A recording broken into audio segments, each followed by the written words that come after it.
తాకట్లో ఉన్న మీ బంగారాన్ని విడిపించి ఆ రోజు ఆన్లైన్ రేటుకి కొంటాం. Sharma gold company. నమస్కారం, వెల్కమ్ టు సుమన్ టీవీ. నేను గీతాంజలి. ప్రస్తుతం మనతో పాటు దివ్య విశ్వశక్తి పరివార ప్రచారకులు ఓం స్వరూప్ గురూజీ ఉన్నారు. వారితో మాట్లాడదాం. గురుగారు నమస్కారం అండి. అమ్మా, దివ్యశక్తి స్వరూపులందరికీ కూడాను దివ్యానుభూతి పొందాలని మనస్ఫూర్తిగా ఆశీర్వదిస్తున్నాను. ధన్యవాదాలు గురుగారు. క్షేమంగా ఉన్నారని భావిస్తూ చాలా సంతోషం మరోమారు కలవటం. చాన్నాళ్ళు అయిపోయింది. అవునమ్మా, ఈ మధ్య చాలా జరిగాయి. అవునమ్మా. ఎన్నో విషయాలు ప్రస్తావిద్దాం అనుకున్నాను. ఇందులో భాగంగా దేవుడి జాడ కనుక్కున్నారు అని చెప్పి ఒక వీడియో బాగా వైరల్ అయిందండి. ఓకే. హార్వర్డ్ యూనివర్సిటీకి చెందినటువంటి శాస్త్రవేత్తలు ఈ విధంగా కనుక్కున్నారని చెప్పి. అంటే దేవుడి జాడ కనుక్కోవడం నిజంగా అంత సులువా? కొంతమంది ఏమో నరకానికి మార్గం కనుక్కున్నారు, నరకం అంటే ఇదేనా అని. కొంతమంది లేదు, ఇది ఖచ్చితంగా దేవుడి జాడే, దేవుడు ఉండేది అక్కడే అని.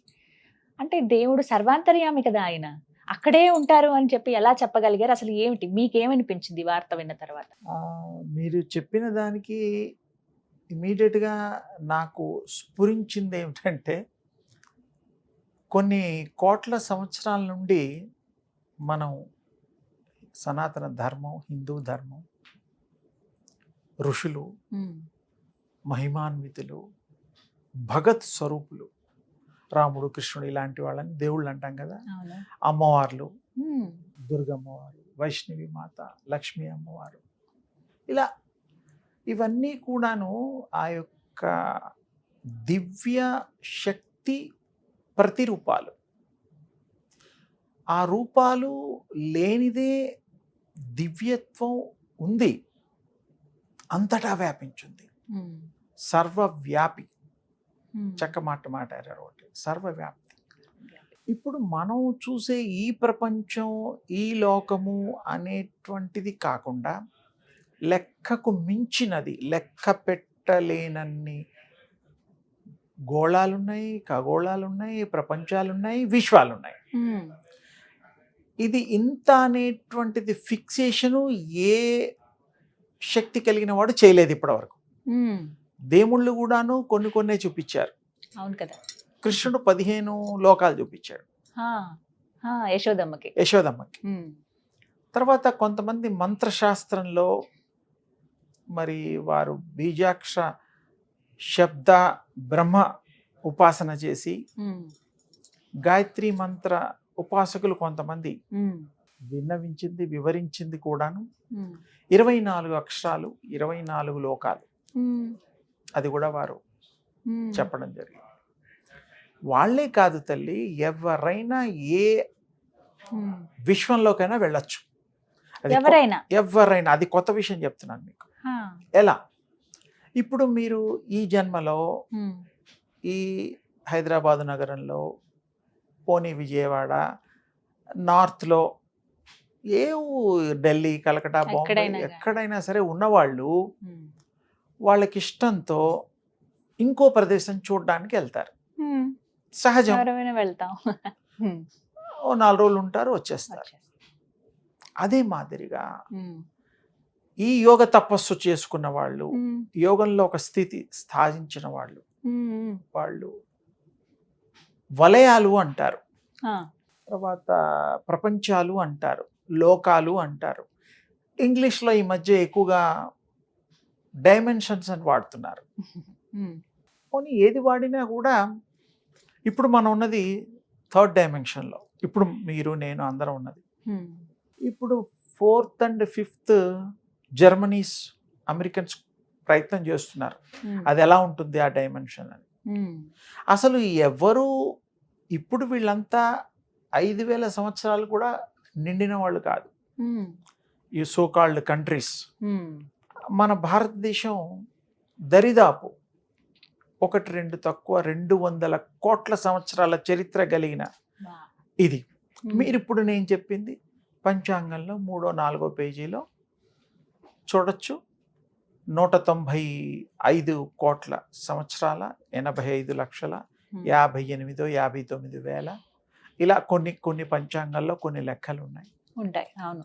ఇప్పుడు కలియుగం మాత్రం 4,32,000 సంవత్సరాలు నమ్మాల్సిందే. పురాణాల్లో వాటిలో చెప్పారు. ఇప్పుడు మనం 5,126వ సంవత్సరంలో ఉన్నాం. ఉగాది మొన్నే జరిగింది కాబట్టి ఇంకా ఎంతో బ్యాలెన్స్ ఇది మైనస్ చేస్తే అన్ని లక్షల సంవత్సరాలు తెలిసిపోతుంది. అసలు టైం అంటూ మనం లెక్క పెట్టడానికి కనుక్కున్న ఒక అవకాశం తీసుకునేటువంటి మనం రూపొందించిన టైం. అసలు టైం ఒక లెక్క ఉండాలి, రాత్రి పగలు అన్నట్టుగా, గంట 2 గంటలు అన్నట్టుగా. అసలు ప్రపంచంలో టైమే లేదు. ఇంకో విషయం, there is no time at all. అదేంటి గురువు గారు? మనం ఏదో పెట్టుకుంటాం టైం 12 అయింది, 24 గంటలకు ఓ రోజు అంటే సూర్యాస్తమయం, అంతే. ఇంకోటి గ్లోబ్ ఇలా తిరిగితే రాత్రి పగలు. మనకు తెలిసిన నాలెడ్జ్లో విశ్వాంతరాలలో కూడా ఎప్పుడు వెళ్తూనే ఉంటుంది, వెలుగుతూనే ఉంటుంది, చీకటి ఉండదు. చీకటి కొన్ని లోకాల్లో ఉండదు. అంతెందుకు ఈ ప్రపంచంలోనే మానస సరోవరు నేను వెళ్ళొచ్చాను 85, 86 ఆ టైంలో. అక్కడ చైనాలో అంటే మన ఇండియా బార్డర్ దాటాక టిబెట్టే అనుకోండి, అక్కడ మీరు పెద్ద పెద్ద సూర్యుడిని, పెద్ద పెద్ద చంద్రుడిని ఒకేసారి 24 గంటలు చూడొచ్చు. అది పోయి ఇది రావడం లాంటిది ఇప్పుడు మనకు. అక్కడ రెండు పక్కపక్కన చూడొచ్చు. ఎంత పెద్ద సైజు అంటే ఊహించలేనంత పెద్ద సైజు, చుక్కలు ఇంత ఉంటాయి. అంటే మీరు ఆ స్థలము గొప్పతనమని అనండి, సెంట్రల్ గ్రావిటీ ఇదేనండి, మధ్యలో ఉండే లెక్కనండి. అంటే ఏమిటి, డిస్టెన్స్ని బట్టి ఆ స్థలాలకి దగ్గరగా ఉండేటువంటి ఆ షేప్స్ని మనం చూస్తున్నాం. అయితే ఇక్కడ మీకు దివ్య శక్తి కలిగింది ప్రతి చోట. మ్యాటర్ ఆర్ ఎనర్జీ ఏదో ఒక షేప్లో ఉండాల్సిందే, తప్పదు. అయితే ఇప్పుడు దేవుడు జాడ అనేటువంటి విషయానికి గనక వస్తే, అంతటా వ్యాపించే వాడికి అడ్రస్ అంటూ ఒక విడిగా అంటూ లేదు తల్లి. మా పూర్వీకులు, మునులు, మరి జ్ఞానులు, దైవ సంపన్నులు చెప్పింది అంతటా తానే నేనే ఉన్నానని విష్ణుమూర్తి చెప్పాడు, అమ్మవారు చెప్పారు. ఒక చోట ఉన్నానని చెప్పలా. రూపం తీసుకున్న తర్వాత ఆ రూపంలో వారు సంచరించినట్టుగా కూడా ఉంది. కానీ సర్వవ్యాప్తి శక్తిమయం, శక్తి లేని చోట్లేదు. అంటే దేవుడు అనే పదం అంటూ కాదు, దేవుడు అంటే పవర్, శక్తి, దివ్య శక్తి అంతటా వ్యాపించి ఉంటుంది. లెక్కకు మించిన లోకాలు ఉన్నాయని ఇందాకే చెప్పాను, విశ్వాలు ఉన్నాయని చెప్పాను. అందుకని అడ్రస్ అంటూ ఒక చోట అది ఎంతవరకు సమంజసము అంటే నా దృష్టిలో అంత సమంజసం కాదు. ఇది సమంజసం, సర్వవ్యాప్తి సమంజసం అనేటువంటిది. భగవంతుడు కూడా సర్వవ్యాపకుడే. అందులోంచి వచ్చిన వాళ్ళే మీరు ఒక అణువు. మీరెవరో గారు, మీరు కూడా భగవంతు స్వరూపులే. మీ ఈ అవతారం, మానవ అవతారం ఎంత గొప్పదంటే దేవుళ్ళు కూడా మానవ అవతారంలోనే వస్తున్నారు, నచ్చి మరి ఉన్నారు. అంటే మరి ఇక్కడ మానవులు ఎంత గొప్పవాళ్ళు. మానవులు కూడా భగవంతుడు ఇష్టపడి ఆ మానవ అవతారంలో వచ్చారంటే మానవ అవతారానికి ఒక ప్రత్యేకత ఉన్నది అని ఒప్పుకోవాలి.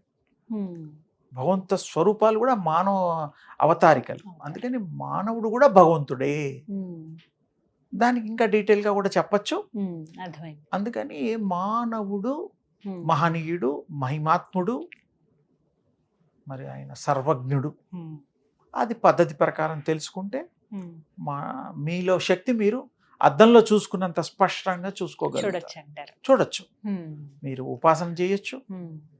రకరకాల ఉపాసనలో కూడా ఏ ఉపాసన చేసినా, ఏ ధ్యానాలు చేసినా, ఏ జపాలు చేసినా మూలం మళ్ళీ శక్తికి వెళ్ళిపోతారు. ఇది చేసినాటే అది చేసినా ఇదే. ఆ శక్తి మీలో ఉందని నేను ఇంకా తేలిగ్గా చెప్తున్నాను. ఇంకా మీరు సూర్యోపాసన కనుక చేస్తే చాలా తేలిగ్గా రోజు 10-20 సెకండ్ల కంటే ఎక్కువ అక్కర్లా, ఒకసారి చేస్తే చాలు. ఆ దివ్యమంగళ స్వరూపం, ఆ ప్రకాశం మీ హృదయంలో ఉండిపోతుంది. మీరు ఎప్పుడు పడితే అప్పుడు చూడగలుగుతారు. అంతే. ప్రాక్టీస్ చేయండి, మంత్రంతో కలిసి చేయండి, మంత్రం లేకుండా మీ ఇష్టమే. అందుకని దేవుడికి అడ్రస్ అంతటా తానైన ఉన్నవాడికి అడ్రస్ అదే, ఇంకో అడ్రస్ కాదు. సింపుల్ గా. అమ్మా శుభం తల్లి.